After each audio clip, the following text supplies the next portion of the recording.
Bonjour. Dans cette vidéo, aujourd'hui, nous allons voir quelques-unes des nouveautés du gabarit qui est fourni avec la version 2013. Donc on a sélectionné le gabarit système FraFra et nous allons commencer par voir au niveau des paramètres notamment de tuyauterie, un certain nombre d'éléments nouveaux, à commencer par l'intégration de nombreuses normes européennes et françaises. Là, vous pouvez voir en termes de PVC sanitaire, vous avez les tailles de diamètre extérieur et intérieur du 32 au 315 qui correspondent à celles notamment de Nikol, donc qui est basée sur la NF 1329.1 avec le respect des diamètres et des épaisseurs. Donc, basé sur ces éléments, il est maintenant tout à fait possible de créer un type de tuyauterie correspondant à cette norme. On est un peu dans une logique de respect de classe de tuyauterie. Donc on renomme en fait le type de tuyau existant en fonction de la norme qui va être utilisée.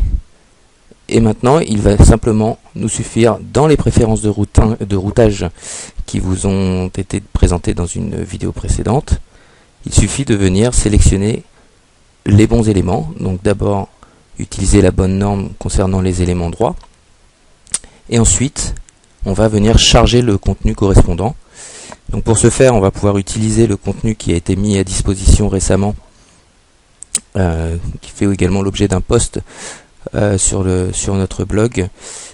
Donc ici vous pouvez venir sélectionner en fait les éléments, les raccords, notamment les coudes femelle-femelle, les T et tous les éléments qui vont être utiles à la préférence de routage.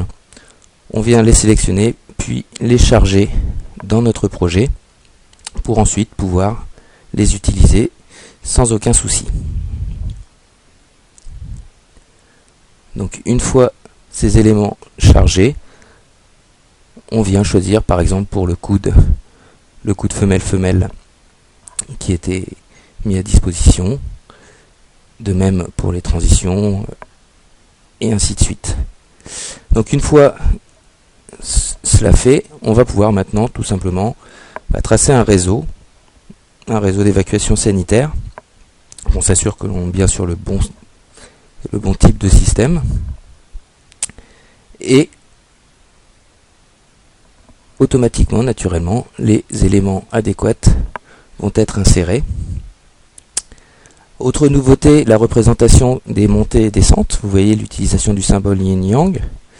Donc là, pour une descente, ici on vient insérer un raccord en T à 45 degrés, ou éventuellement une réduction excentrique. Alors elle est bien excentrique, on peut facilement lui faire une rotation de 90 degrés. Et ensuite, par exemple, si on a une chute à cet endroit, on a là encore la représentation du yin et yang plein. Donc en 3D, voilà ce que ça donne.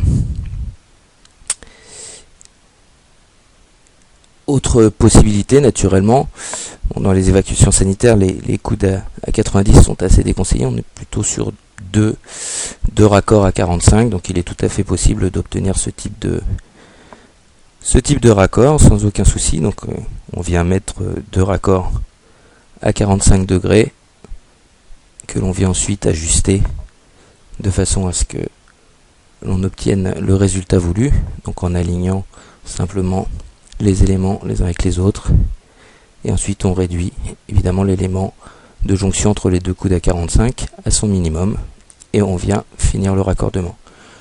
Vous voyez qu'on obtient un réseau très simple avec, vous l'aurez noté également, la représentation en ligne cachée des traits d'axe, qui était également une nouveauté de la version 2013. Alors, autre nouveauté aussi, qui est plutôt de la rectification de quelque chose qui n'était pas correct dans les versions précédentes.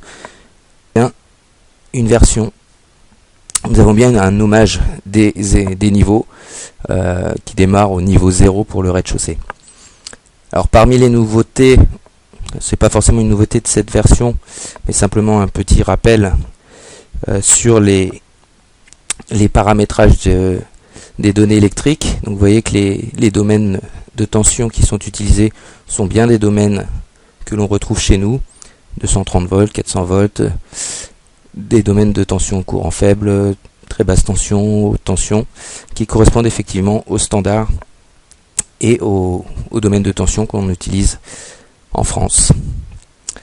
Alors au niveau électrique également, on va simplement voir que parmi les éléments qui sont chargés dans le projet, vous avez la possibilité d'utiliser les armoires qui sont chargées par défaut dans le gabarit. Il est malheureusement notable que, comme vous avez pu le voir brièvement, la tension de l'armoire est en 480 volts, tandis que la prise est en 230. Donc pour pouvoir effectuer le raccord, il va être nécessaire en fait de venir modifier la valeur de la tension appliquée au connecteur. Donc en sélectionnant celui-ci après avoir édité la famille. Donc on le passe en 400 volts, on recharge dans le projet.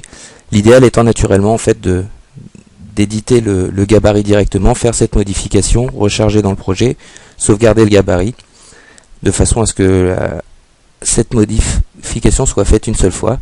Donc naturellement on vient sélectionner le système de distribution de l'armoire, et maintenant on n'a plus aucun souci pour venir raccorder une prise de courant par exemple sur notre armoire et créer le circuit correspondant.